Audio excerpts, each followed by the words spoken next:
We're here on Democracy Now! I'm Mimi Goodman with Juan Gonzalez. Well, I want to turn to State Department spokesperson Heather Nauert speaking on Tuesday. But let's go back to something that we have covered extensively here, and let's go back to the dire humanitarian situation in Gaza. We have had many Gazans who have suffered from the loss of medical care, not being able to have access to enough medical care, not having access to consistent electricity, food, jobs, and many other things as well. The misery that is faced by people in Gaza is because of a result of Hamas. That is something that we come back to. People want to blame Israel for all of this that is going on over the past few weeks. Let's take a look at the dire situation that people in Gaza are facing, and that is a result of Hamas's governing. That was a State Department spokesperson. Norm, people forget that the blockade, how the origins of the existing blockade around Gaza as a result of Israel's reaction to a democratic election that occurred in the Palestinian territories. Could you refresh the viewers' minds about this and who is responsible for the humanitarian crisis in Gaza?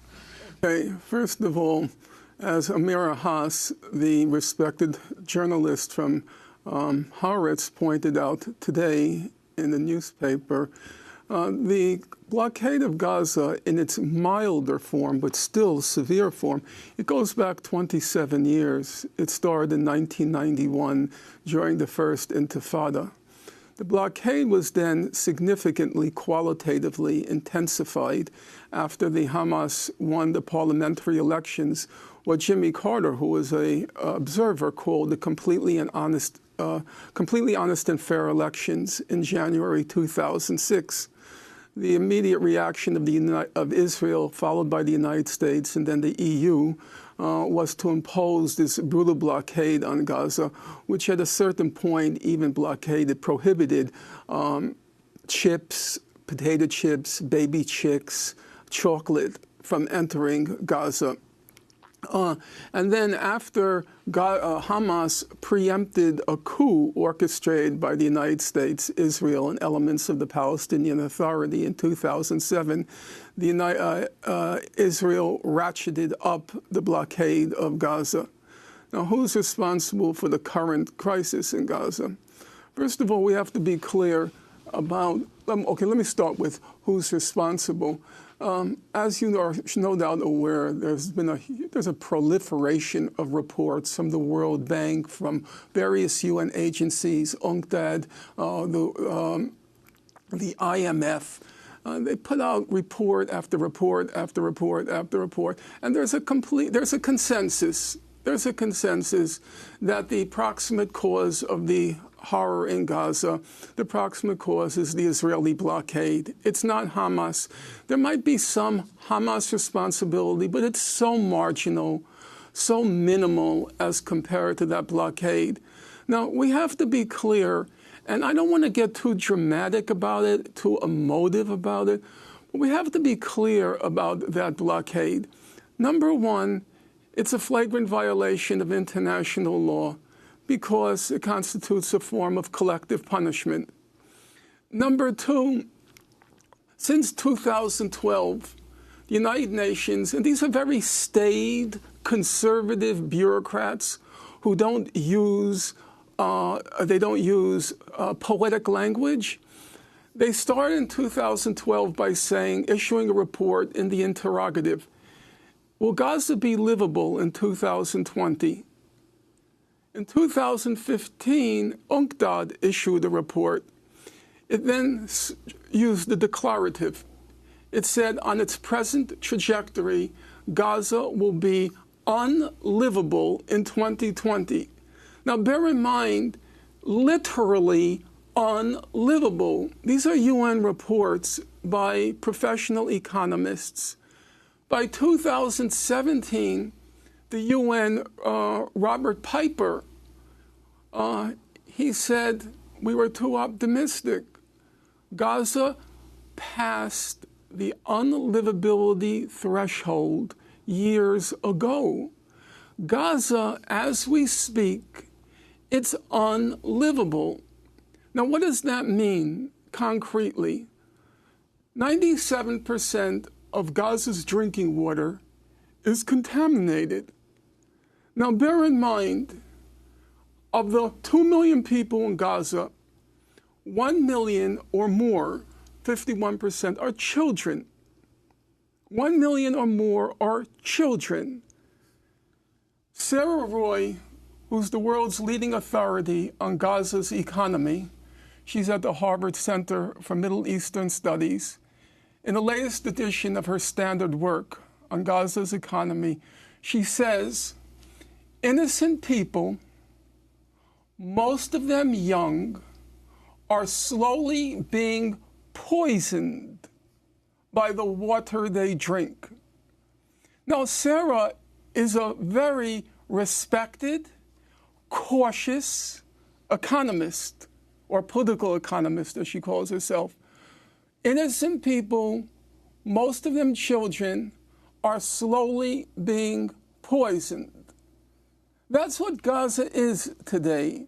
Now, to get back to Nikki Haley, to get back to Nikki Haley, she said, what country in the world would do anything different to protect their border? Let's be clear, that is not a border, and that is not a border fence. Baruch Kimmerling, the sociologist from Hebrew University, the late sociologist, he said, Gaza is the biggest concentration camp ever to exist. David Cameron, the conservative British Prime Minister, he said, Gaza is an open-air prison. Haaretz, the most respected of Israel's newspapers, referred to the Palestinian ghetto. Israel's snipers are poised not on a border.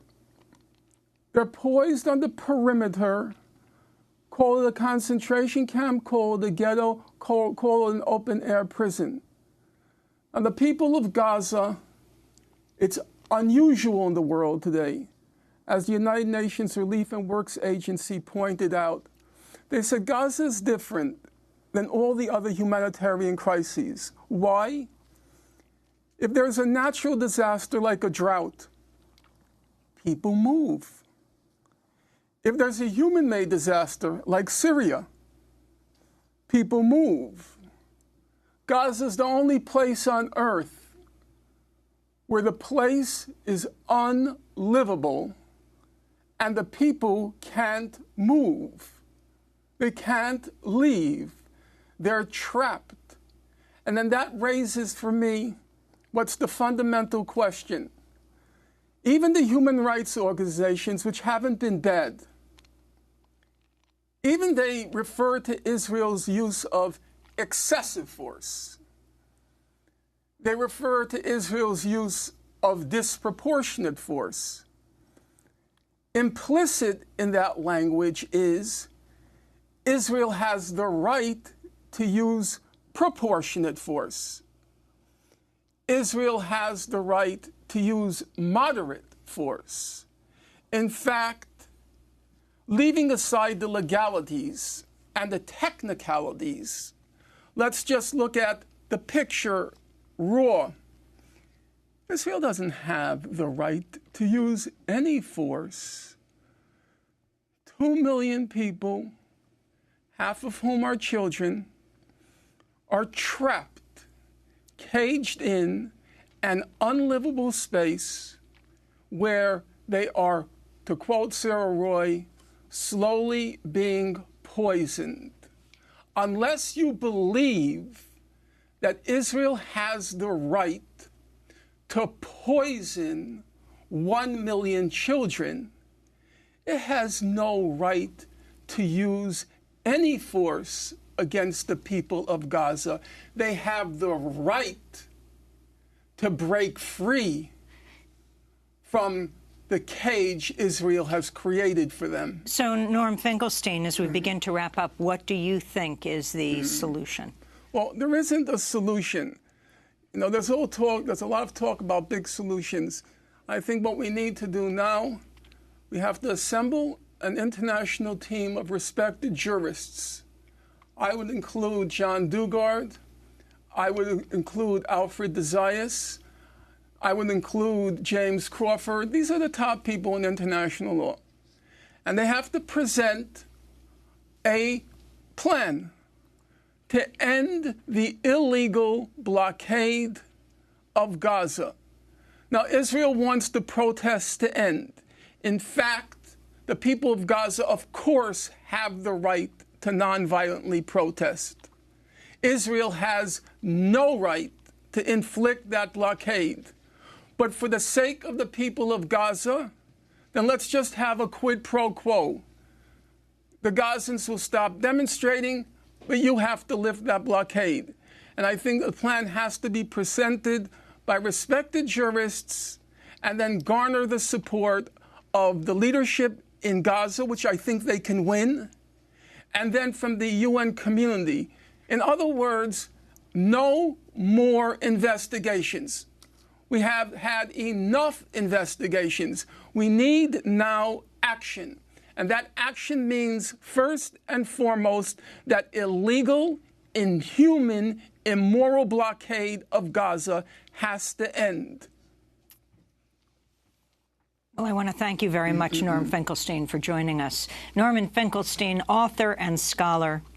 His most recent book, published earlier this year, is titled Gaza, An Inquest into Its Martyrdom. He's the author of many other books, including The Holocaust Industry, Reflections on the Exploitation of Human Suffering, and Knowing Too Much, Why the American Jewish Romance with Israel is Coming to an End. To see our interviews with him when his book Gaza came out in December, you can go to democracynow.org. This is Democracy Now!, democracynow.org. We'll be back in a minute.